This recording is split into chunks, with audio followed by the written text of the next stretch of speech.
I have test ridden a bunch of Royal Enfield motorcycles, and if you have been following the channel, you may have noticed my bike reviews have been about them lately.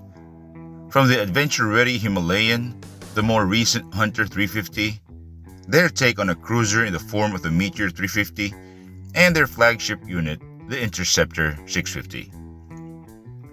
My time with those bikes were very short but very insightful on how they work and feel like. Experiencing them hands-on is totally different compared to reading about their specs on a screen. And as a long-time salesman of anything with wheels and an engine, in my opinion, nothing beats a test ride if you are planning to buy a vehicle that you are curious about. Prior to making this video, I was thinking about comparing the Royal Enfield Meteor 350 and its Roadster sibling, the Hunter 350. After all, they're in the same level. And as I was comparing them in my head, I came to a conclusion that both bikes offer the exact same level of enjoyment and utility, but in different flavors. Like ice cream, one is mango flavored and the other is chocolate. Both enjoyable, but difficult to pick one from the other. And choosing one is a matter of personal preference anyway. Then this comment popped up, and a whole different can of confused worms just opened. So it got me thinking. Probably a week's worth of thinking, research, and a ton of reviewing my previous videos, I came up with 4 areas of consideration if you are just as confused on which bike to choose. If you are in the market for any of these Royal Enfield Roadsters, then this video is for you. Is it the Hunter 350 or the Interceptor 650? Please take note, these are my personal opinions, so take everything with a grain of salt. If you have any of these bikes, feel free to leave a comment below and share your opinions on these 2 bikes to help others choose the right one. Okay, first is styling. If you put these 2 bikes side by side, they look similar, especially at a glance. You can tell they are roadsters or naked street bikes, but in this case, retro bikes. Round headlight, tall bars, exposed engine, twin rear shocks, and so on and so forth.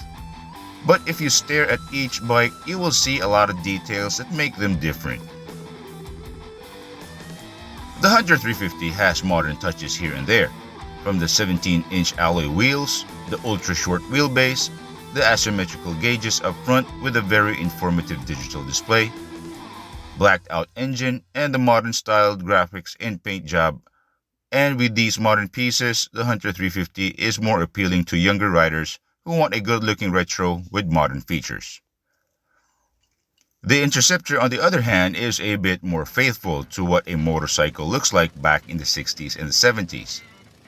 The spoked 18-inch wheels, twin exhaust, dual gauges with a more conventional analog display, minimal graphics along with a simpler paint job, chrome bits here and there, and that raw and polished engine surfaces that make it stand out. The Interceptor, in my opinion, is more appealing to the mature riders who want classic good looks and who enjoy a good amount of time keeping it clean. Now, rider comfort is something that you have to put a lot of consideration in choosing the right motorcycle. In my case, this is more important than looks or performance. As I said in my previous videos, if you are comfortable on the bike, the better you are at managing it. Both bikes are comfortable to a certain degree depending on how you are built. For reference, this is me at 6'1", 96 kilograms with a 32-inch inseam. The Hunter 350, being the smaller of the 2 bikes, feels a lot lighter. It also has the shorter seat height, which is very welcoming to riders of all shapes and sizes. Reach to the bars puts you in a slightly leaned forward position. The seat is very plush and gives you the in-the-bike feeling rather than on-the-bike feel. Having said those, the Hunter is an ideal bike for shorter riders, and this is a great bike for urban riding where putting your feet down in traffic occurs more. The bigger Interceptor, on the other hand, is slightly taller and might be a major concern for some riders. The bars are also taller, putting you in a very upright seating position. This bike is also heavier and will require a bit more finesse in handling it in the urban traffic. For a guy my size, I feel comfortable on the Interceptor in its stock settings. The only thing I do not like is the stock seat. It feels like a narrow wooden bench, not exactly the best seat for longer trips.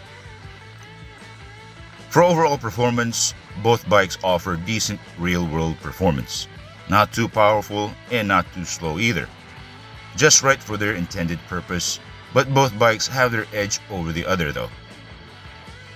The Interceptor with its bigger engine is obviously going to smoke the Hunter, especially on the open roads. The power delivery is smooth and predictable, and having a 6-speed manual transmission is definitely good to have if the highway is your thing. Handling on the Interceptor is very predictable, but as I said earlier, this bike requires a bit of finesse in tight situations due to its height and weight. The brakes, however, require some anticipation, but work well in most situations.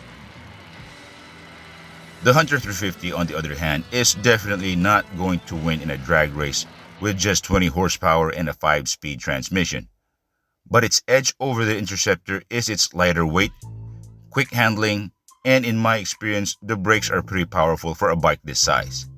In tight urban situations, the Hunter is a very handy motorcycle.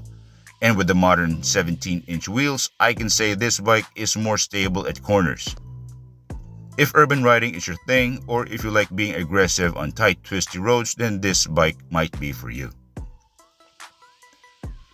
Now, the fourth and final consideration in picking one of these bikes has something to do with you as a rider.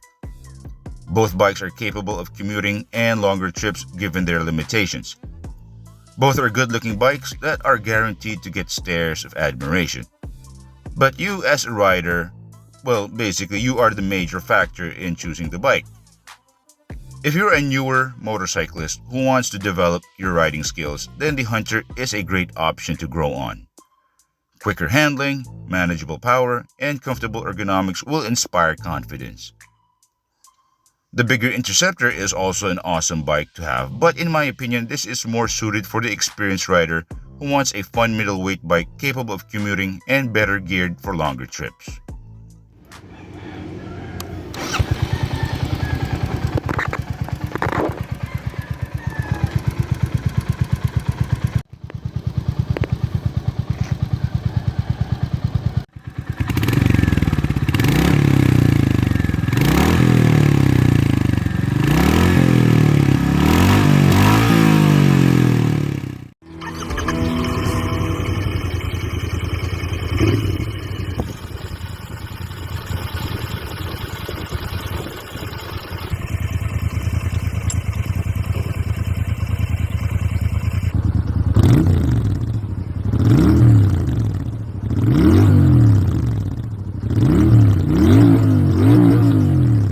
Now, if you ask me which bike I would prefer, I would go with the Interceptor.